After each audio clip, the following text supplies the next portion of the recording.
Hello, Phil here from Authentic Vocal and welcome to another video. If you enjoyed this video, please give it a thumbs up and subscribe. I hope you enjoy the fully authentic vocals that we're just about to listen to and that you enjoy the analysis as well.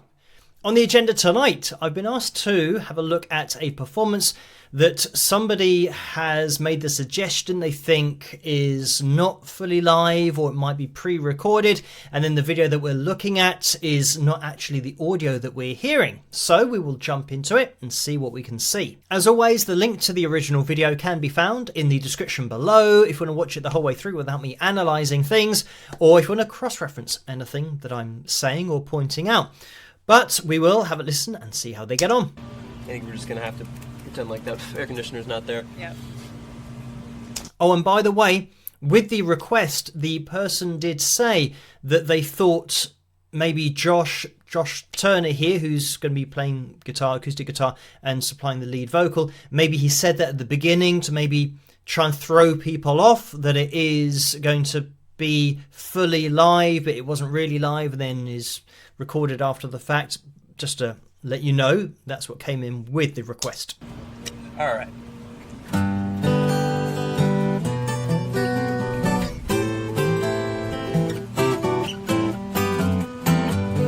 Operator, oh, would you help me place this call?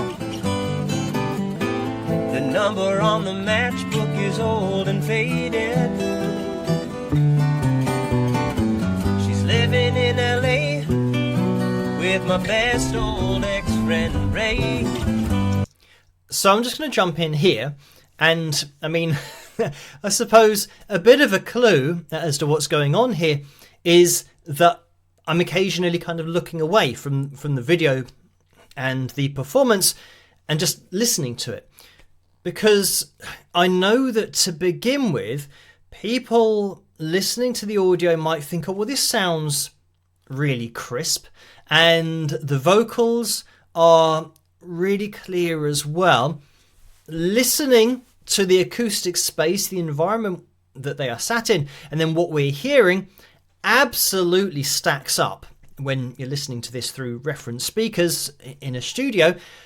But I know that people that might know about condenser mics and having maybe performed into one or sung into one, they'll think, oh yeah, but how come we are getting the stereo spread that we've got? Because we've got vocals in the middle, the lead vocal, and we've got everything on screen panned exactly where it is. If you've got speakers and you can appreciate the spread that we've got in the stereo field, or if you're listening through headphones, then you'll be able to appreciate it as well. Have a listen.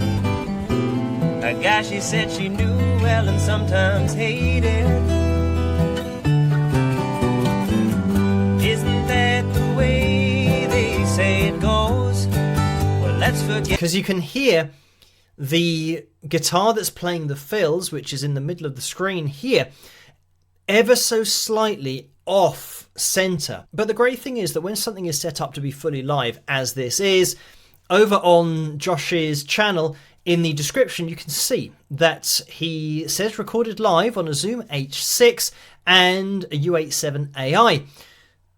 So it means that it depends how big, the picture is that you're looking at, because this might kind of blend in to the background. But this is the Zoom H6 that we've got here, and then we've got the U87 AI, which is the condenser mic in the middle.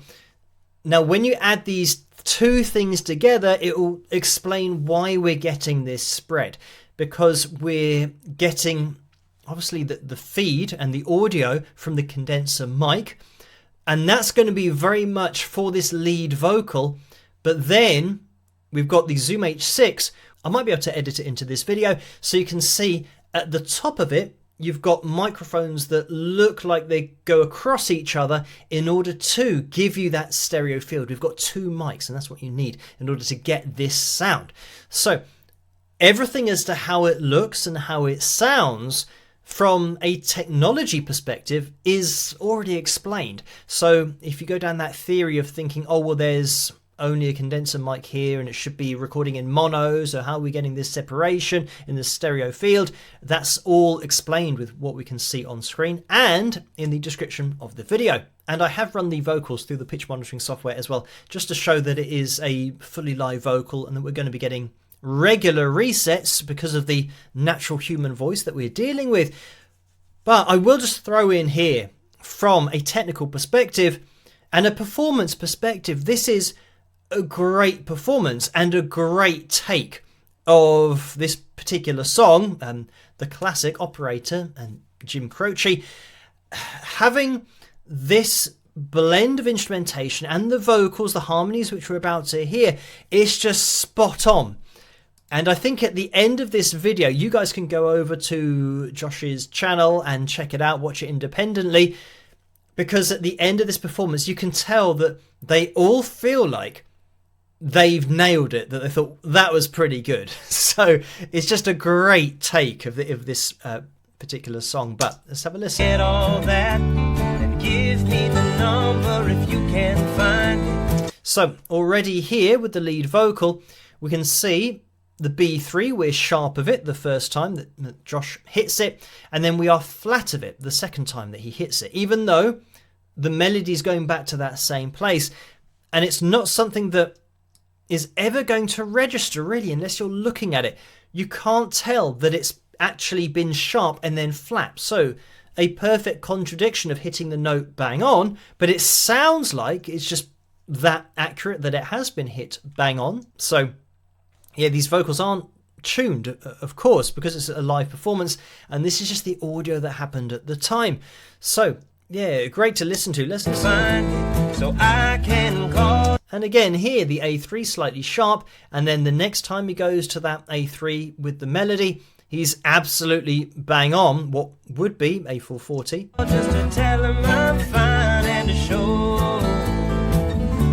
And again, I mean, this vocal is so solid, and I know that in the description he did say that he had a cold, but this is the kind of vocal and song really that is just dependent on having this cool, easy delivery to it. It's not, I mean, Jim's vocal style not really being one of those that is going to be kind of belting in chest voice or anything like that. It's all about that storytelling quality, that folky delivery. So it just sounds absolutely spot on when you roll it in with that storytelling, that talking quality, just almost like talking on pitch, which is very much kind of how it strikes you. But then when you look at it on screen, you can see how accurate it actually is. I've overcome the blow. In this particular case with Josh, I learned to take it well. I only wish my words could just convince myself that it just wasn't real. But that's not the way it feels.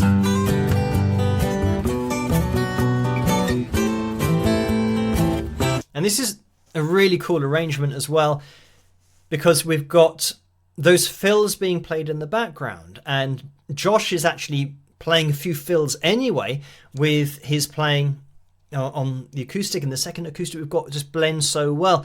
And when you have two players, and two technically great players for playing this particular song, putting all the fills in there, obviously that stereo field really helps as well, so you can hear exactly what that second guitar is doing with the fills, but then what the main guitar that Josh is playing, or at least the one that is highest in the mix, we get to hear all of that playing absolutely solid. And I think with the bass, because a lot of the bass notes that are being played are going to be replicated on the guitar, because he's not playing kind of way down there, he's kind of using that bass line to follow along with the chords and the root note of the chords that Josh is playing. It means that just kind of gives you that underlayer, that thick underlayer, which again, maybe if you were listening to that and you didn't know what was going on, you might think, oh, well, that sounds too full, as in the root notes of the guitar sound like there's too much there, but the bass is doubling up on those. So that's again the explanation for that. There's an explanation for everything that you see and hear in this video. There is a genuine explanation for hearing an actual live performance. Operator, Well, could you help me, please? Again, look at the way that Josh came in there. Just bang on the B3, went a little bit sharp, came down. Second time, a little bit sharp, and came down a little bit sharp. But then drifted down again. Absolutely spot on. This call. Can't read the number that you just gave me. There's something in my eyes. You know it happens every time. I think about the love that I thought would save me. Anyway, yeah, we're just going to be in danger of listening to this, but I just wanted to let it go on so that now we can see where we've got the harmonies come in. Have a listen to this. I'll just take it back so we can appreciate it. Isn't that the way they say it goes? Well, let's forget all that. And now you can get an even deeper appreciation of this spread that we've got going on, because the bassist's harmony line that he's supplying on that right hand side is way over there, so you can really start to pick out everyone now. And give me the number if you can find it. And of course backing vocals aren't tuned either, so I can call just to tell him I'm fine and to show I've overcome the blow. I learned to take it well. I only wish my words could just convince myself that it just wasn't real. That's not the way it feels. So yeah, really cool performance here.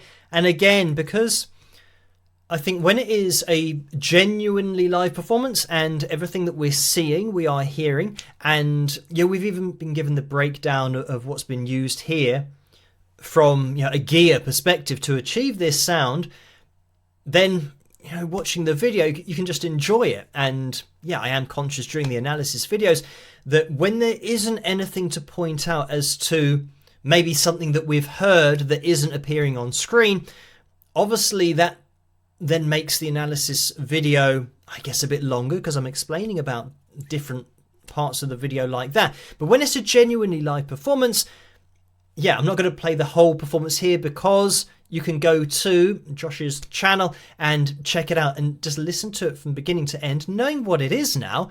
And yeah, maybe put on some headphones and appreciate this space, the spread that we've got.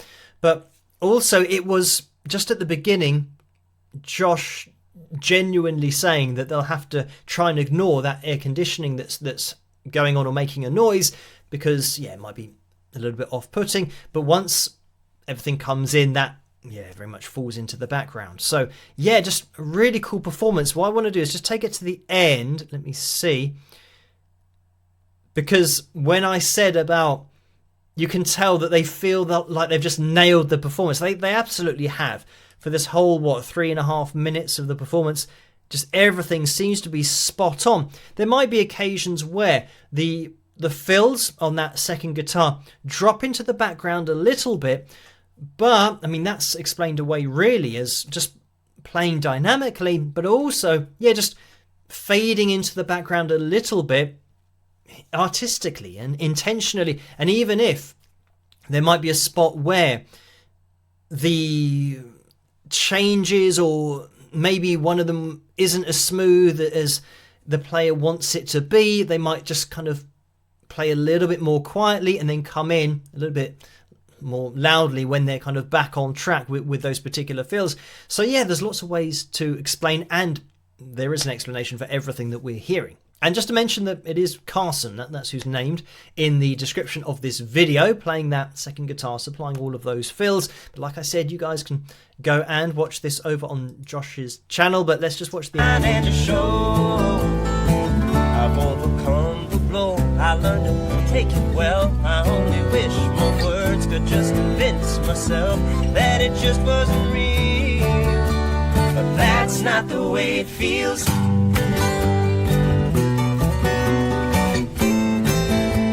Just to mention as well, you might take for granted how tight this is, the way that everybody's on the same page, the timing is spot on, and it's not as if they're going to be playing to a click track, because I mean, if they were playing to a click track, it'll be an impossible setup, because the only person that would be hearing it here would be on bass, because the bassist is the only person with headphones on, therefore might have a feed to a click track. So now everyone would have to follow the bass. But the prominent instrument really here is Josh's guitar. The acoustic, his speed, the way that he's playing is determining the tempo of this whole performance, which means that this guitar and Josh supplying that tempo, which means now all of the fills are going to be played in relation to that. The bass is going to be played in relation to that. And, the shaker is going to be in relation to that as well for the timing. So if the bassist was playing to a click, it means that Josh would have to edit his playing and his singing to try and measure himself against the bass, which is never going to happen.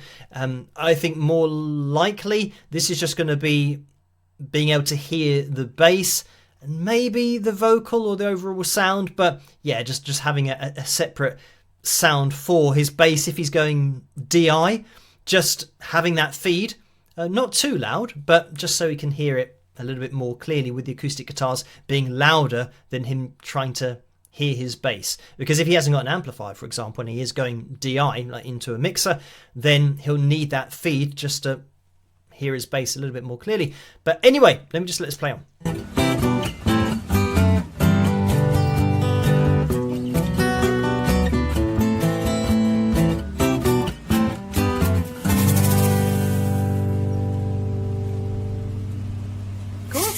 Yeah, I feel good about that. Yeah. Yeah.